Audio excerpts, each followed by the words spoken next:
Yo yo yo yo, welcome back to Unique TV. Apa kabar teman-teman semua? Semoga baik-baik saja.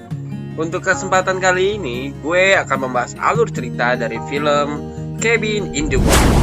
Cabin in the Woods adalah sebuah film horor komedi yang dirilis pada tahun 2011 yang menceritakan sekumpulan remaja sekolah yang merencanakan sebuah liburan di sebuah pondok dalam hutan.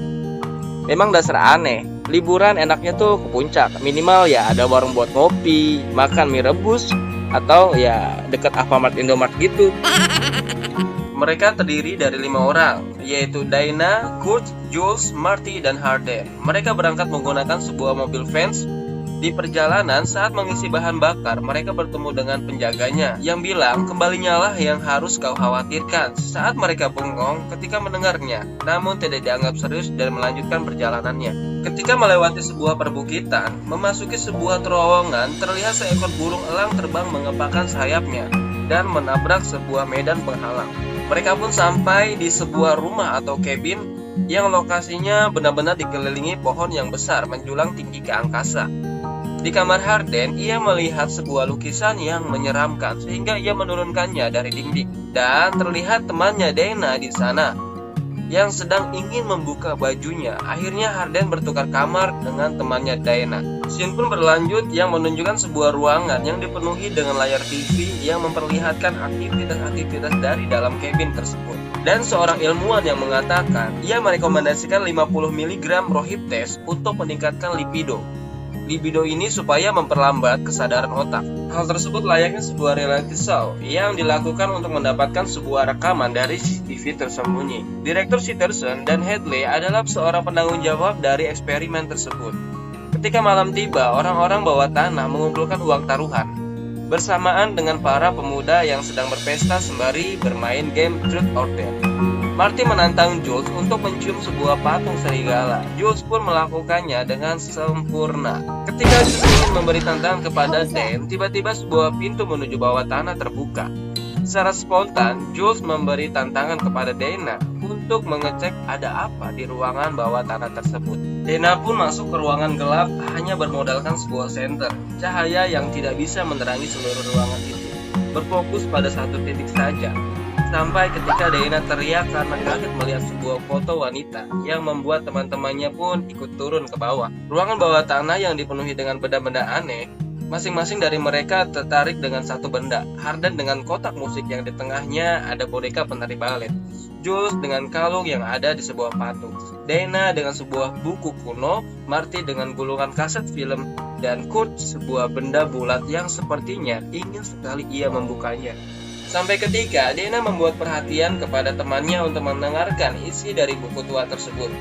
Buku tua yang berisi buku harian dari Anna Patton tahun 1903 yang menceritakan keluarganya yang psikopat yang menyukai rasa sakit. Sampai ketika Dana membacakan sebuah mantra dengan tulisan bahasa Latin yang salah satunya Dolor Super Vivo Caro yang ternyata mampu membangkitkan orang mati atau zombie keluarga psikopat tersebut.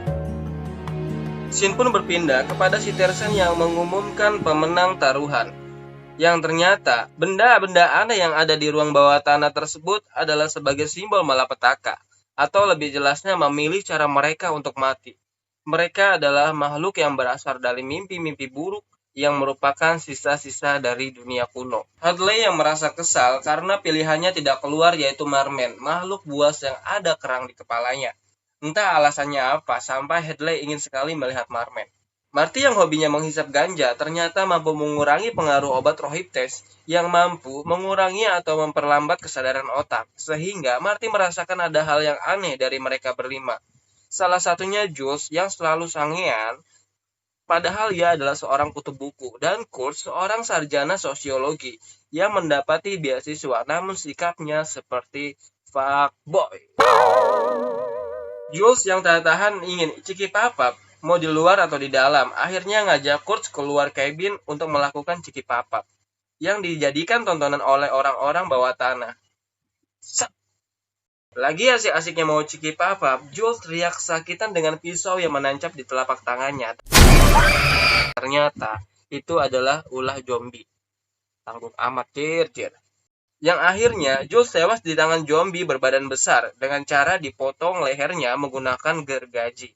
Kurt yang selamat dengan luka tusukan pisau di punggungnya lari menuju kabin. Tuas pun diturunkan sesaat Jules tewas dan keluar darah ke sebuah wadah oleh si Hadley. Sampainya Kurt di kabin, dengan nafas yang terengah-engah, ia menceritakan kalau diserang oleh mayat hidup, yang salah satunya adalah seorang gadis yang tanpa tangannya. Dana pun kaget menyadari hal itu karena ia membaca buku harian tersebut. Kurt pun menyarankan kepada teman-temannya agar tetap bersama-sama supaya tetap aman.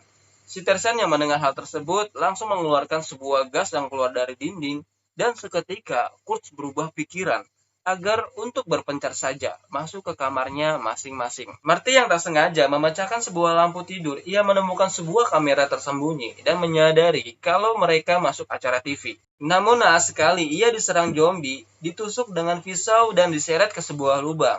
Tuas pun diturunkan dan keluar darah ke sebuah wadah dengan dilihatnya sebuah lukisan pemabuk di sebuah batu. Dana dan Horden menemukan ruang bawah tanah, tempat penyiksaan keluarga Patchen sekaligus tempat untuk membunuhnya. Secara tiba-tiba, zombie itu muncul melemparkan sebuah senjata yang menancap tepat di punggungnya si Horden. Tapi berhasil diselamatkan oleh Dana dengan menusuknya pakai linggis dan pisau secara bertubi-tubi. Kini yang tersisa hanya 3 orang, yaitu Dana, Horden, dan Kurtz. Mereka pergi menggunakan mobil fansnya dengan bercak sebuah lengan di pintu masuk mobilnya. Saat ingin sampai ke sebuah terowongan yang awal tadi mereka lewati, si Tersan dengan sigap menyambung kembali kabel pemicu bom untuk menghancurkan terowongan tersebut. Mereka pun gagal kabur. Kurt, are you sure about this? Nah, sedikit secerca harapan untuk menyelamatkan teman-temannya, Kurt yang sering balap liar dan pandai perayu wanita, memiliki sebuah ide yang cukup cemerlang untuk menyeberangi jurang dengan menggunakan sepeda motor. Dengan percaya diri ia bicara kepada teman-temannya, "Aku akan kembali dengan membawa polisi dan helikopter untuk menyelamatkan kalian." Ancang-ancang pun diambilnya. Kita hitung mundur ya guys. 3, 2, 1, go!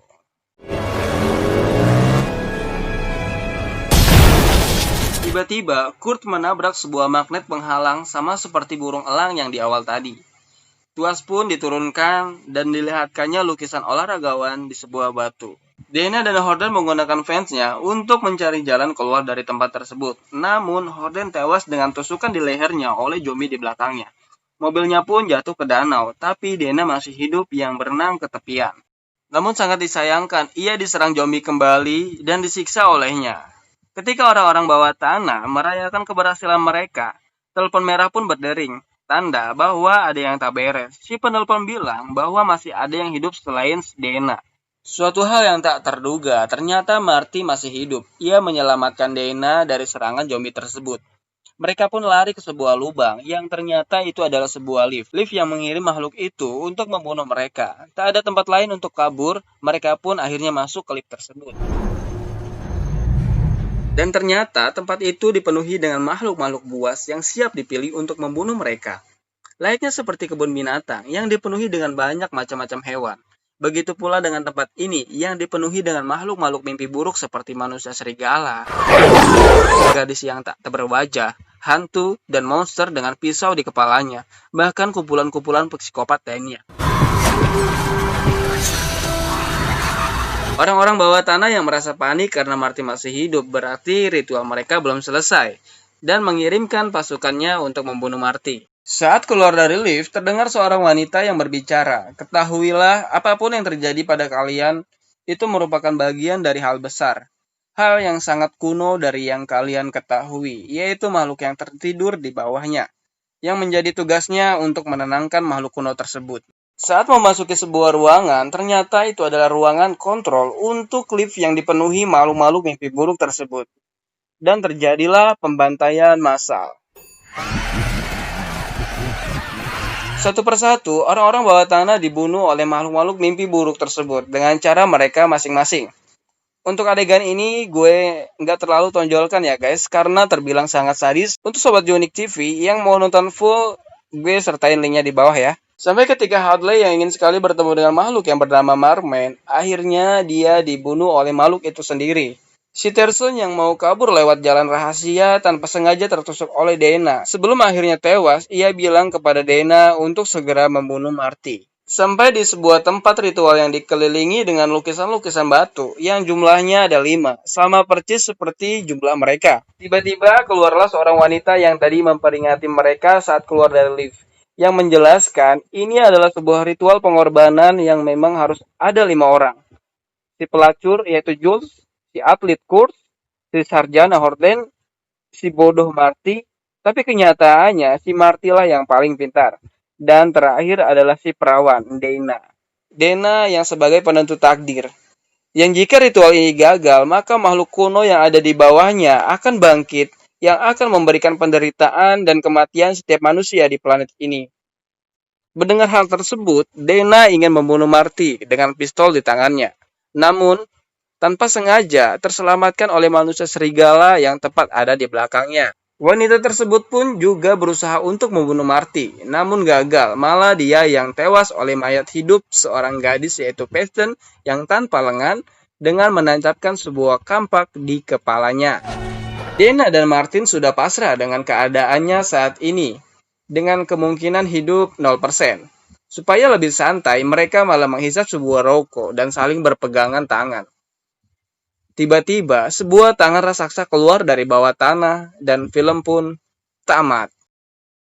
So, cukup sekian pembahasan film ini. Apabila kalian punya rekomendasi film yang mau aku ceritain alur ceritanya, silakan tulis di kolom komentar ya. Ayo kita tanam kebaikan, supaya kita dapat menuai kebaikan pula, dengan like, subscribe, dan share, supaya membantu channel ini untuk berkembang dan terus memberikan cerita-cerita film kesayangan kita semua. Saya ucapkan terima kasih dan sampai jumpa.